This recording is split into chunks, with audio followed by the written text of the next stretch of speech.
Assalamualaikum warahmatullahi wabarakatuh. Terima kasih. Ini adalah siri kedua dan kita akan menyambunglah siri ceramah ni yang bertajuk punca peperangan lah. Okey, untuk pengenalan peperangan di alam Melayu merupakan satu peperangan yang jarang sekali diperkatakan dalam bidang sejarah lah. Ada tapi dia tak begitu meluas. Okey. Sebelum itu kepada yang baru follow hari ini, saya ucapkan terima kasih. Okey. Jadi sebagai permulaan ni kita cerita pasal maksud perang musuh bisik tu lah. Okey, perang Kedah Siam berlaku pada tahun 1821 apabila berlaku serangan daripada pihak Siam yang dikuasai oleh Ligor. Tarikh tepat dia ialah pada 18 November lah 1821 dan merupakan satu peperangan yang paling diingati oleh orang utara lah.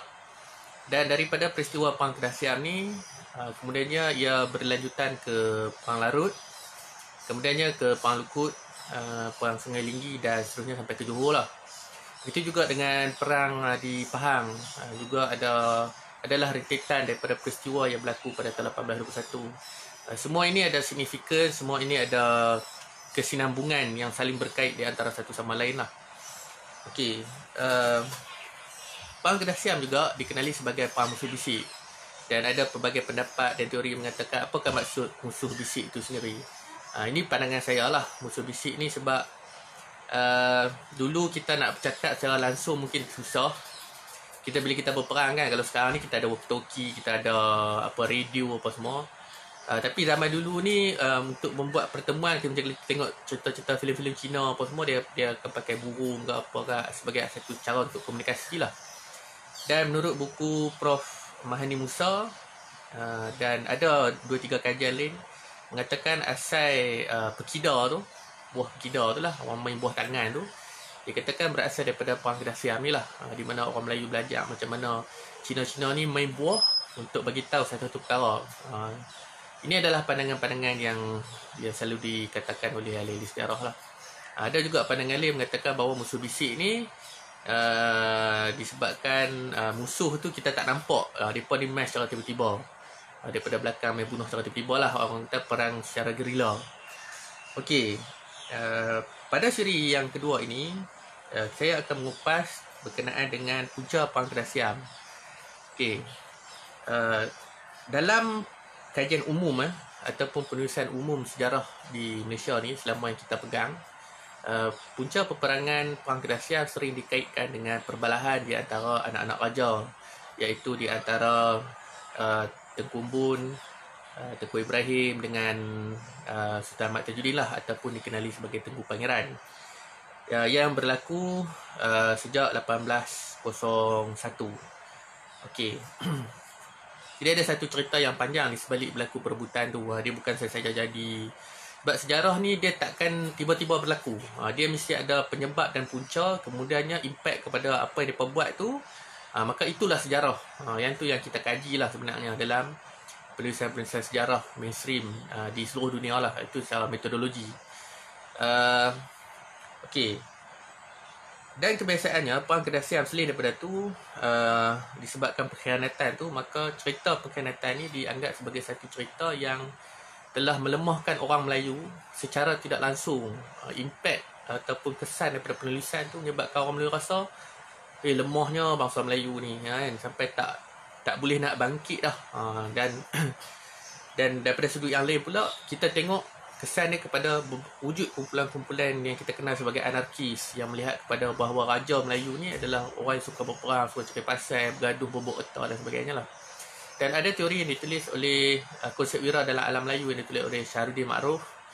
Buku dia tu taklah menceritakan tak menceritakan pasal raja, tetapi menceritakan tentang pembesar-pembesar yang sebenarnya melawan penjajah disebabkan dasar cukai yang ditarik oleh British. Maknanya macam Datuk Maharaja Lela ni, dia paling marah sekali pasal cukai sungai, cukai kawasan dia tu ditarik. Jadi mereka tak ada gaji apa semualah. Itu satu pandangan yang dilontarkan oleh Prof Syahrudin Ma'ruf daripada Singapura.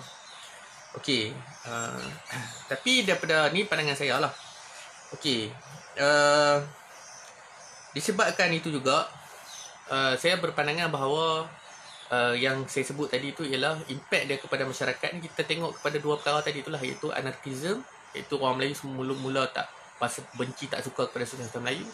Dan yang kedua, orang Melayu menganggap bahawa orang Melayu ni memang kaki gaduh lah, penakut, berani dengan diri sendiri, tak berani dengan orang lain.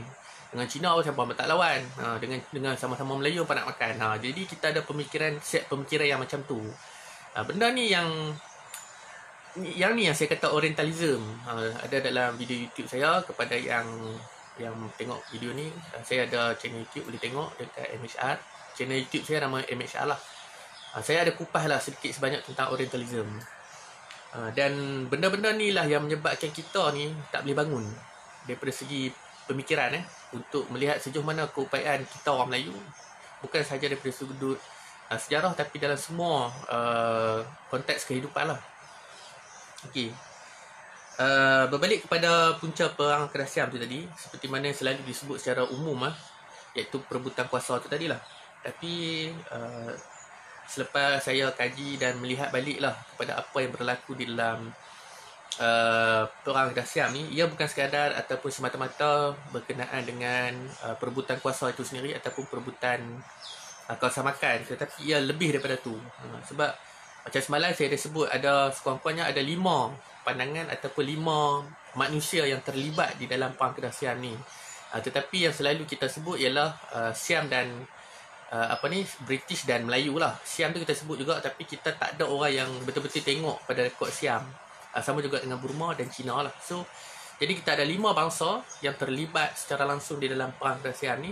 Tapi yang sering ditimbulkan naratif penulisannya ialah 2 bangsa saja, iaitu 3 bangsa lah, Siam, Melayu dan British lah. Tapi yang malangnya ialah biasanya pengkajian sejarah hanya berfokus kepada rekod-rekod daripada British lah. Jadi selama hari ni kita menulis sejarah bukan daripada kacamata kita sendiri sebagai orang tempatan, orang yang mengalami kekejaman tu, tetapi kita menurut apa yang ditulis oleh orang putih lah. Bukan tak ada orang putih menceritakan tentang apa yang berlaku dalam perang Kedah Siam tu, kekejaman yang dibuat tu, tetapi kita tidak melihat ia daripada sudut ataupun daripada satu konteks bahawa terdapat banyak lagi kekejaman yang pernah diceritakan oleh tok-tok nenek kita yang pernah melalui zaman tu lah, ataupun cerita daripada segi cerita lisan yang diturunkan daripada masyarakat. Benda-benda ni lah yang cuba diusahakan oleh Data Sejarah Malaysia dan Kedah pada satu ketika dulu lah, yang menceritakan tentang bagaimana selain daripada peristiwa-peristiwa kejam yang ditulis oleh Syarat Osman, tetapi ada juga cerita-cerita kisah-kisah lain yang mereka cuba kumpul tentang kekejaman yang berlaku pada waktu perang tu lah. Waalaikumsalam, salam sejahtera. Ya. Okey, punca utama perang Kedah Siam ni, yang pertama ialah setelah saya melihat dan cuba meneliti balik apa yang berlaku sebenarnya, kalau kita pakai teori Karl Marx, ekonomi lah yang menggerakkan sejarah, ataupun Adam Smith yang mengatakan bahawa kekayaan tu lah yang menimbulkan minat untuk orientalis ataupun kolonialisme berlaku lah. Free market lah orang kata.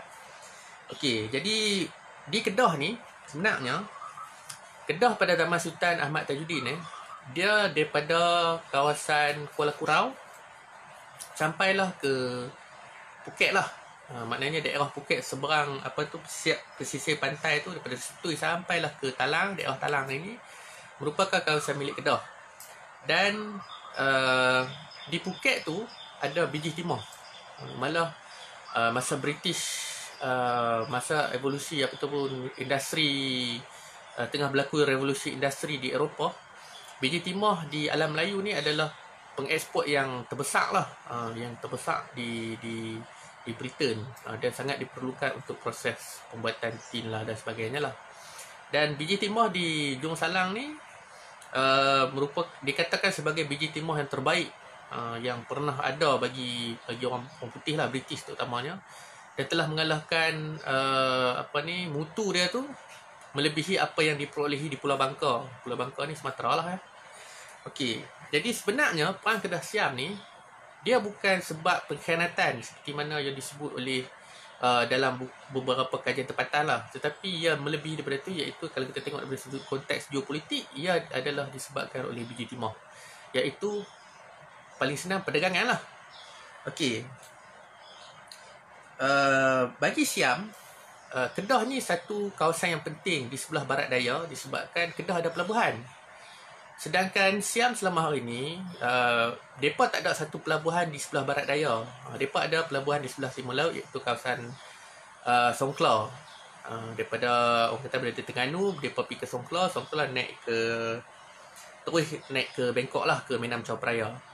Jadi daripada segi jalan perdagangan, kalau kita tengok trade route zaman 1800-1900, Depa tak ada satu pelabuhan di sebelah barat daya, iaitu sebelah Laut Andaman lah. Jadi benda ni yang kalau kita tengok daripada segi sudut ekonomi, perdagangan dan sebagainya, benda ni sangat penting. Dari segi geopolitik lah benda ni sangat penting kepada Siam untuk sekurang-kurangnya mendapatkan satu kawasan yang maju, yang mereka tak payah nak usaha banyak lah. Dan pada masa yang sama, British yang mai ke Pulau Pinang pada tahun 1776 secara rasminya, setelah pajakan Pulau Pinang kepada Perancis Selat, juga melihat perkara yang sama. Dalam buku Nicholas Starling, The British Policy in Malay Peninsula, 1824, 1871,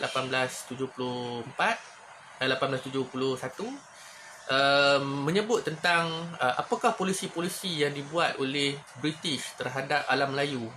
Antara perkara yang paling besar sekali dan paling utama sekali ialah perjanjian Anglo-Dutch Treaty 1824 lah. Dan tujuan sebenarnya perjanjian 1824 ni ialah untuk menolak Belanda keluar daripada alam Melayu. Dan British secara teknikal secara saintifik, secara pemikiran kapitalisnya, dia melihat bahawa kalau ada Belanda di Melaka, maka akan berlaku persaingan di mana kapal-kapal, kalau katalah daripada utara, kapal-kapal daripada utara akan disekat oleh Belanda di Melaka dan menyebabkan mereka tak dapat pergi ke Singapura lah. Jadi untuk itu British sanggup menukarkan Sumatera dengan Belanda dan memberikan kawasan Indonesia yang kita kenal hari ini kepada Belanda dengan menukarkan Melaka lah. Okey. 1824. Okey. Selepas Belanda keluar, sebelum tu, kalau anda baca juga dalam buku Nicholas Starling, 18 minggu sebelum perjanjian 1824 tu, British telah menyerang Burma dengan alasan Raja Burma pada ketika itu yang diperintah oleh dinasti Konbaw telah menyerang kedudukan British di Chittagong. Chittagong ni kawasan Assam, Manipur, belah-belah Rohingya tu lah, barat Bangladesh. Jadi benda tu dijadikan satu alasan dan punca untuk menyerang Burma. Dan dalam siri pertama, dia ada 3 siri peperangan. Dan siri pertama ni, kawasan Tengah Serim, iaitu atas sikit daripada Phuket ni, telah diserahkan kepada British.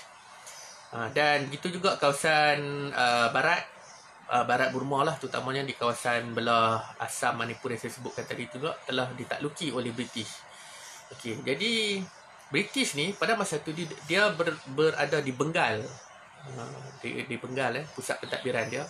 Jadi kapal dagang ni dia akan mai daripada England, lepas tu dia akan pusing lah sampai Cape of Hope apa semua tu, kemudian pergi ke Madagaskar, lalu ke Selat Arab apa semua, dan kemudiannya akan masuk ke Bengal lah. Daripada Bengal ni dia akan naik pula pergi ke belah kawasan yang kita kenal sebagai Bangladesh tu lah, Manipur, lepas tu akan masuk Martaban, Tavoy apa semua. Jadi jalan perdagangan tu bagi British adalah satu kawasan yang patut dan sangat penting untuk dikuasai supaya British tak bergaduh banyak birokrasi untuk bayar cukai, untuk kena bagi hadiah kat raja-raja yang mengusik kawasan-kawasan tu lah. Ini yang menyebabkan British merasa pentingnya untuk menguasai alam Melayu dan menjajah Burma. Dan sebelum perang itu berlaku, British telah mengajak Siam untuk berperang dengan bersama-sama dengan mereka untuk menyerang Burma dengan harapan ada dua lawan satu lah maksud saya, dua lawan satu, dan kawasan dengan harapan kawasan Talang itu diserahkan kepada British. Benda ni dinyatakan sendiri oleh Rama III dalam surat dia, memetik buku dalam buku Bella Syam Ad-Dharmatri yang menyebut tentang Raja Rama III ni, yang kata, dia kata lebih kurang dia kata dia rasa penat dengan British punya keinginan lah, yang suka mendesak agar menyerangkan kawasan Talang tu kepada mereka. Dan sampai kesudah lah Siam tak mau serah kawasan tu kepada British, disebabkan dia nampak kepentingan kawasan Talang dan Phuket tu kepada Siam sendirilah. Okey, dia benda ni dia panjang tau, dia sangat detail, kena tengok satu-satu baru kita dapat satu konklusi lah. Okey, lepas tu selain daripada tu, kawasan Segenting Kera, menurut kajian pada hari ni Kelampau boleh buka Geologi Thailand 2018, kawasan Segenting Kera ni terletak di bawah tali pinggang timur. Sekarang ni mungkin timur murah, tapi pada zaman tu kawasan Segenting Kera menghasilkan biji timur yang sangat banyak lah. Termasuklah kawasan Setui sampai Perlis, Bukit Wang, Wang Kelian, segala-gala wang yang kita tahu di Perlis tu semuanya ada biji timur. Begitu juga dengan di Phuket tadilah. Okey, jadi puncak utama kepada perang kedahsian ni bukanlah semata-mata kerana peperangan perebutan kuasa, tetapi disebabkan biji timur yang direbut oleh Siam, British, dan dipertahankan pula oleh Kedah lah, sebab Kedah satu kawasan dia. Okey, yang ke berapa ni? Yang keempat Okey, semasa perebutan kuasa tu, yang pertama tu, sebelum Tengku Pangeran naik jadi sultan, 1801 menurut sains kina telah berlaku perebutan lah di antara anak Sultan Abdullah ni, yang 10 orang tu. Dan Sultan Ahmad Tajuddin telah pergi ke Siam dan telah memohon kepada Rama III untuk menentukan siapakah yang boleh menjadi Sultan Kedah pada ketika itu, sebab tak ada kuasa pemutus. Sebab perang ni ambil masa sampai 5 tahun, perang antara anak-anak raja ni. Tak ada kata putus, tak ada siapa menang, tak ada siapa kalah. Jadi mengikut tradisi Kedah, bila tak ada satu keputusan, maka Kedah ni akan pergi ke Siam untuk minta kata putus siapakah yang layak menjadi Sultan Kedah lah. Dan sebenarnya amalan ni bukan saja di Kedah, tapi semua dengan Melayu Utara.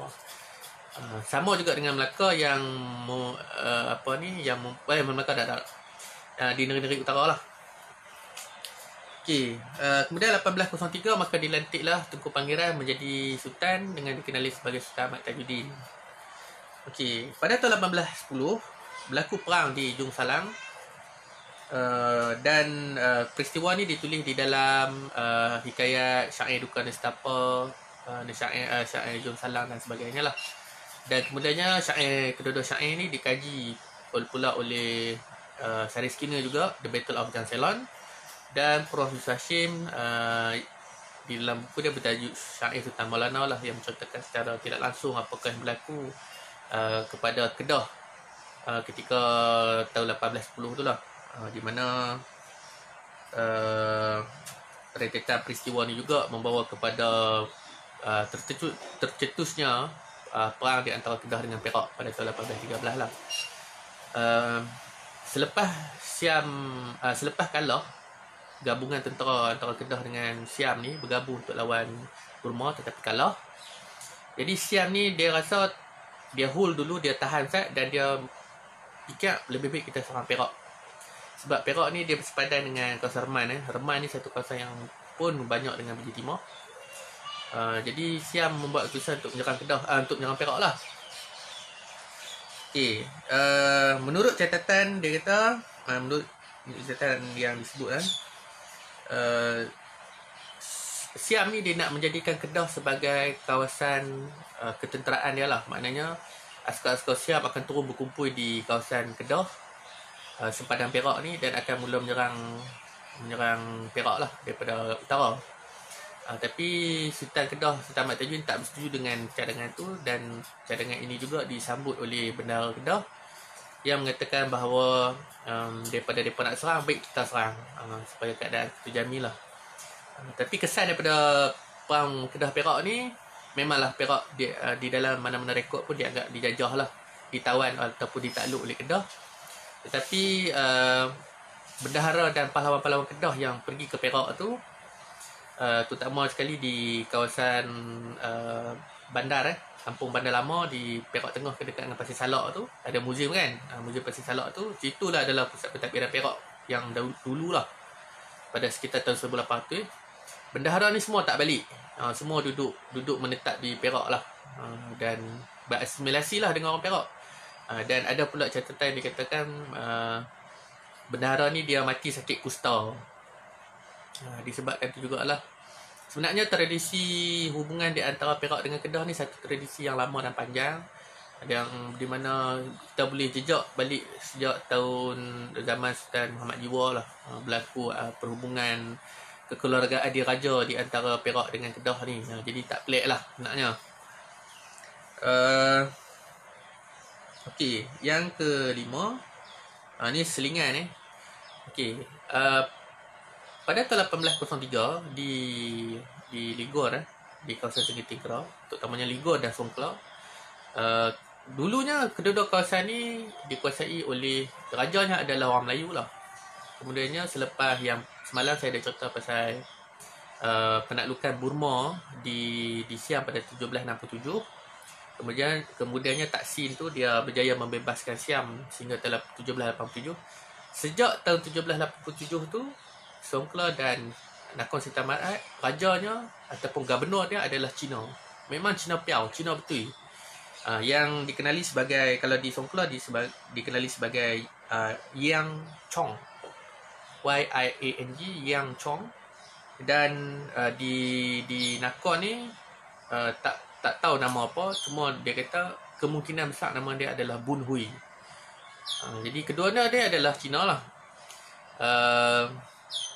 Kemudian dia di belah Phuket tu, ketika sebelum nak berlaku, setahun sebelum nak berlaku serangan 1821, Lim Hui telah menjadi gubernur di belah Phuket tu lah.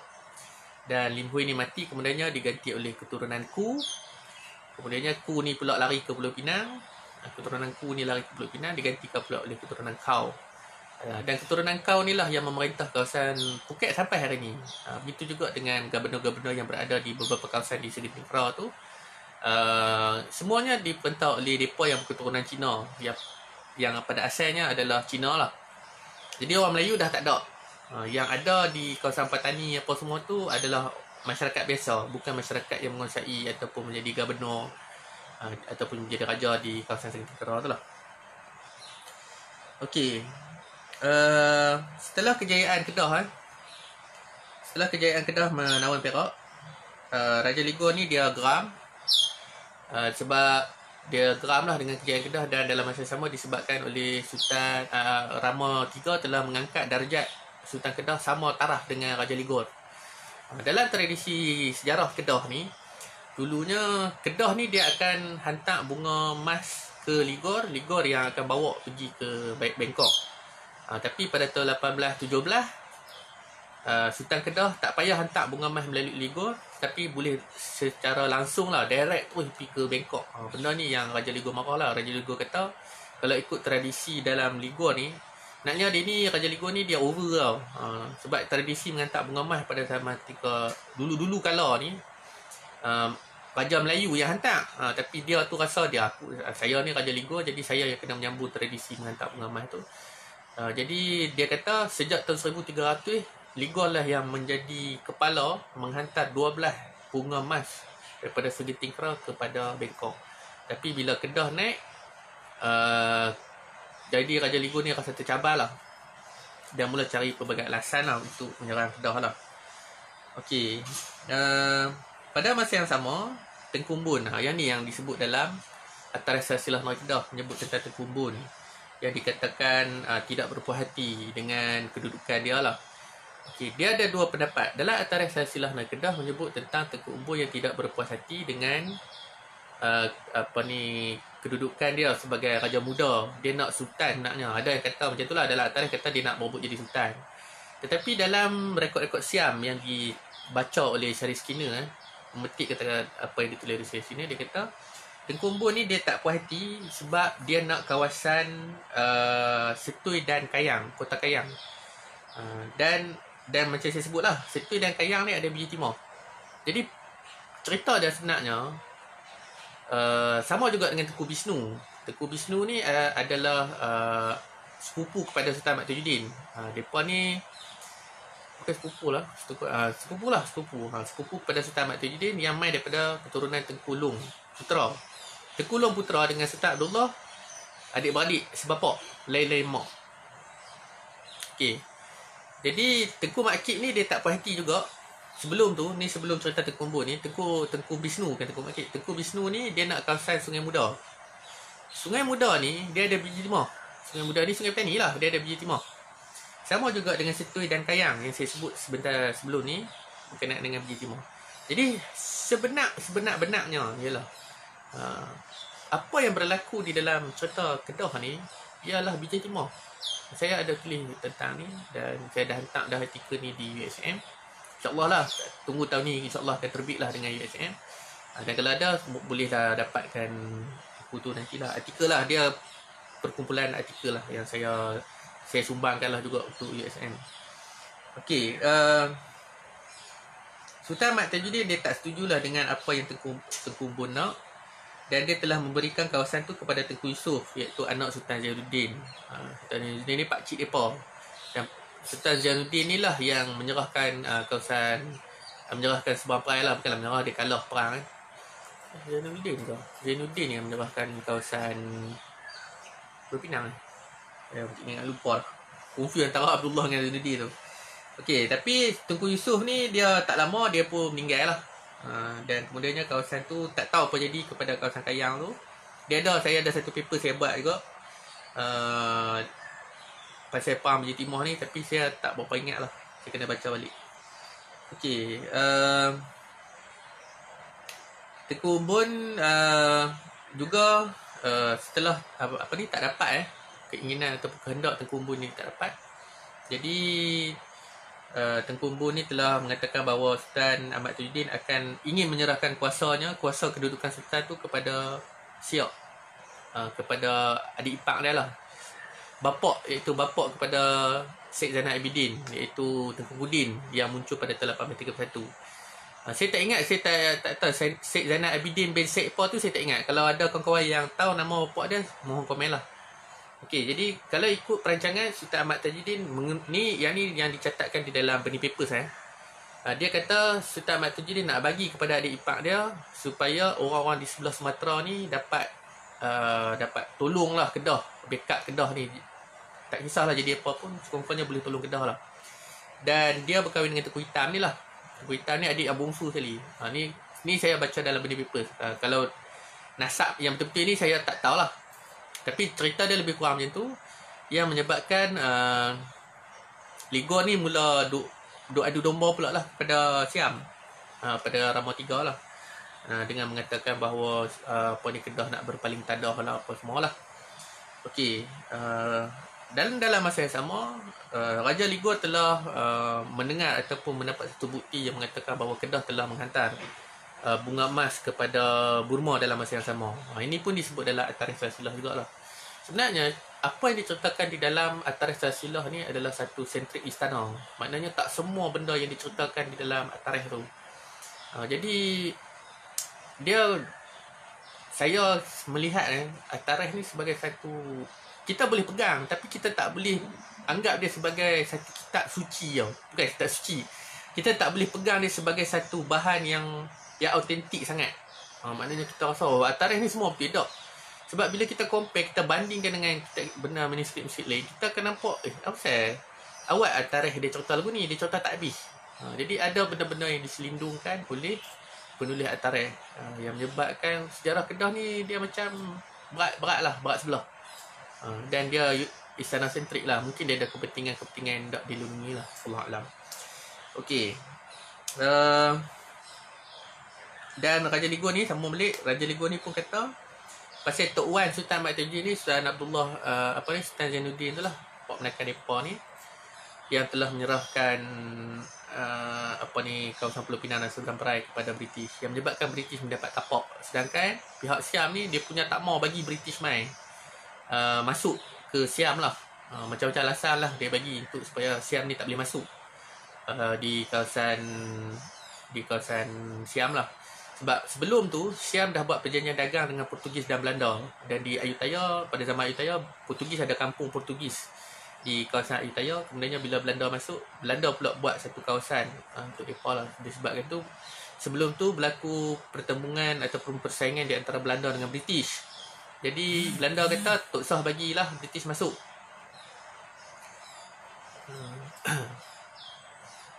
Dia tak bagilah British masuk ke kawasan Siam lah. Okey. Tapi sebenarnya semua alasan-alasan ni tidak diterima oleh Rama III lah, Raja Siam pada ketika itu. Rama II dan 3 tak, lepas tu ganti mati. Tidak diterima oleh Raja Siam. Sampailah satu hari, yang ni lah punca yang paling besar sekali yang disebut yang tak disebut langsung dalam sejarah zaman sekarang. Tak disebut langsung. Saya baca buku Nakhon Sitam Barat, saya baca buku History of Phuket yang ditulis oleh orang putih. Lepas tu saya baca buku Kopkor, saya baca beberapa buku Siam yang diterjemahkan di dalam bahasa Inggeris pun tak menyebut tentang cerita ni. Tetapi pernah disebut pada tahun 1909 oleh G.E. Gagerini dalam jurnal yang bertajuk The Historical Aspect of Young Ceylon. Dia cerita dalam satu perenggan mengenai peranan Lim Hui. Lim Hui ni seorang pedagang yang berdagang ulang-alik daripada Pulau Pinang ke Phuket. Dia Cina daripada Macau. Dan pada tahun 1820 tu, mereka kan dah berperang di Jong Salang apa semua tu. Selepas cerita yang 1813 tu, ada satu lagi peristiwa di mana Siam menang di kawasan itu dan menghambat Burma keluar daripada kawasan tu lah. Kawasan Phuket ni dikenali dalam bahasa Burma sebagai Salawara. Dikenali sebagai nama tu lah. Okey, jadi Lim Hui ni, pada satu hari Lim Hui ni dia nampak satu kapal yang mai daripada belah selatan lah, iaitu di mai pada Kedah. Jadi dia melihat bahawa kapal ni macam kapal Burma, mai daripada Burma, dan dia shock bahawa ada sesuatu lah dengan kapal ni. Jadi dia serang kapal tu dan dia dapat tangkap awak-awak kapal tu, dan dia menemui sepucuk surat yang ditulis oleh Raja Burma lah kepada Kedah. Bukan surat yang ditulis oleh Raja Burma. Surat daripada Raja Burma dan surat Sultan Kedah lah. Okey. Dalam surat ni menyatakan bahawa Kedah sanggup duduk di bawah Burma dan sanggup menghantar bunga emas lah. Dan surat ni lah yang menyebabkan Raja Ligor bengang lah. Dia cerita dia duk balas ulang, kira Burma dengan ni duk lawan balas surat lah. Tapi selain yang surat tu, ada lagi satu surat yang disebut dalam penulisan G.E. Gagerini tu yang menyatakan bahawa tujuan surat tu lebih daripada tu. Selepas saya siap buku saya ni, tulisan buku saya ni, Gajah Putih di Bumi Geroda ni, tahun 2016 saya tulis, saya siapkan 2016. Tahun lepas baru saya jumpa isi surat tu, kandungan isi surat tu, dengan bantuan Abang Muhammad Rizal Kasim, yang diterjemah oleh seorang pegawai arkib India. Surat tu berada di India. Rupanya surat tu menyatakan bahawa Raja Burma ni telah bercadang untuk berpakat dengan Sultan Kedah lah. Dan dia surat tu juga cuba dihantar ke Cochin, China daripada Raja belah Vietnam lah. Di mana kalau ikut rancangan di dalam surat tu, ketiga pihak ni akan menyerang Siam daripada semua sudut. Maknanya Burma akan serang daripada belah barat, Kemboja dan Vietnam ni akan serang daripada sebelah timur, Kedah akan serang daripada belah selatan lah. Dan Siam ni akan dibahagi 3. Itu ikut rancangan yang ditulis oleh Raja Burma tu lah. Tapi surat ni lah yang dirampas bersama dengan surat yang dibalas sebelumnya oleh Sultan Kedah yang bersetuju untuk menghantar bunga emas itulah. Dan surat ni kemudiannya dibawa ke Ligor. Lim Hui ni bawa pergi Ligor, dan Raja Ligor ni dengan suka hatinya, dengan seronoknya mendapat satu alasan untuk menyerang Kedah dan membuat keputusan untuk melantik Lim Hui ni menjadi Raja Ulang Kapitan, iaitu Raja Pengutik Cukai, dan orang bertanggungjawab untuk perdagangan biji timah di kawasan Phuket tu lah. Sebenarnya surat ni tadi, Lim Hui ni dah jadi raja dekat sana, jadi ketua pengutik cukai timah apa semua.